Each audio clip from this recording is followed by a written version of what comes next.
श्री शिवाय नमस्तुभ्यम। जय माता दी। दोस्तों, आप सबका मेरे चैनल में स्वागत है। धर्मराज युधिष्ठिर बोले, हे भगवान, आपने माघ के कृष्ण पक्ष की शर्तिला एकादशी का अत्यंत सुंदर वर्णन किया। आप स्वदेश, अंडज, उद्दीज और जरायुज चारों प्रकार के जीवों के उत्पन्न, पालन तथा नाश करने वाले हैं। अब आप कृपा करके माघ शुक्ल एकादशी का वर्णन कीजिए। इसका क्या नाम है, इस व्रत की क्या विधि है और इसमें कौन से देवता का पूजन किया जाता है। श्री कृष्ण कहने लगे कि हे राजन, इस एकादशी का नाम जया एकादशी है। इसका व्रत करने से मनुष्य ब्रह्म इत्यादि पापों से छूटकर मोक्ष को प्राप्त होता है तथा इसके प्रभाव से भूत, पिशाच आदि योनियों से मुक्त हो जाता है।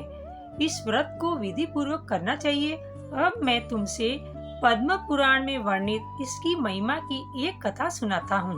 देवराज इंद्र स्वर्ग में राज करते थे और अन्य सब देवगण सुख पूर्वक स्वर्ग में रहते थे। एक समय इंद्र अपनी इच्छानुसार नंदन वन में अप्सराओं के साथ विहार कर रहे और गंधर्व गान कर रहे थे।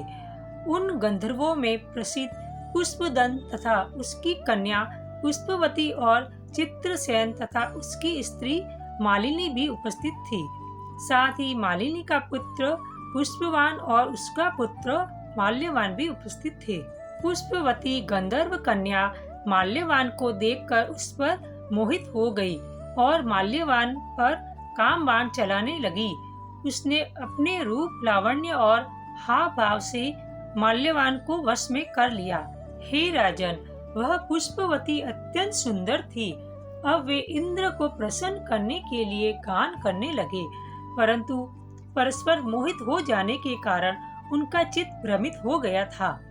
इनके ठीक प्रकार न गाने तथा स्वर ताल ठीक नहीं होने से इंद्र इनके प्रेम को समझ गया और उन्होंने इसमें अपना अपमान समझकर उनको शाप दे दिया।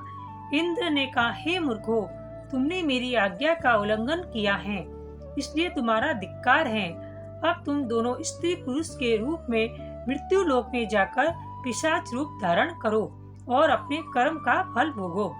इंद्र का ऐसा शाप सुनकर वे अत्यंत दुखी हुए और हिमालय पर्वत पर दुख पूर्वक अपना जीवन व्यतीत करने लगे। उन्हें गंध, रस तथा स्पर्श आदि का कुछ भी ज्ञान नहीं था। वहाँ उनको महान दुख मिल रहे थे। उन्हें एक क्षण के लिए भी निद्रा नहीं आती।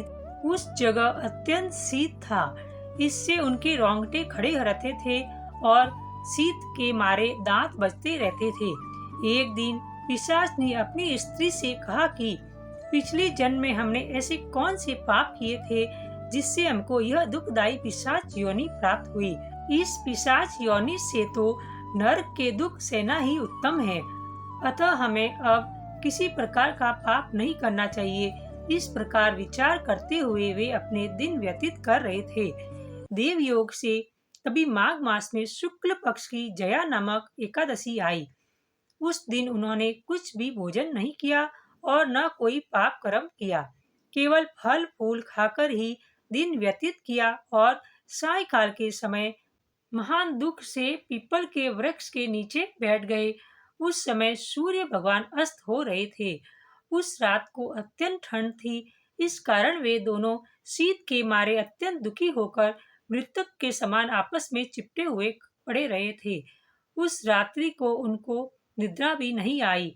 हे राजन, जया एकादशी के उपवास और रात्रि के जागरण से दूसरे दिन प्रभाव होते ही उनकी पिशाच योनि छूट गई। अत्यंत सुंदर गंधर्व और अप्सरा की देह धारण कर सुंदर वस्त्र भूषणों से अलंकृत होकर उन्होंने स्वर्गलोक को प्रस्थान किया। उस समय आकाश में देवता उनकी स्तुति करते हुए पुष्प वर्षा करने लगे।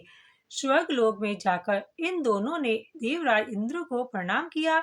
इंद्र इनको पहले रूप में देखकर अत्यंत आश्चर्यचकित हुआ और पूछने लगा कि तुमने अपनी पिशाच योनि से किस तरह छुटकारा पाया, सो सब बतलाओ।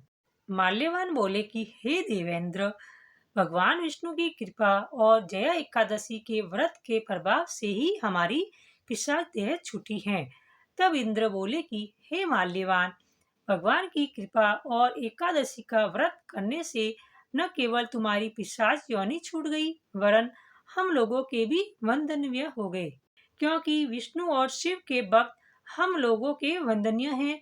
अतः आप धन्य हैं।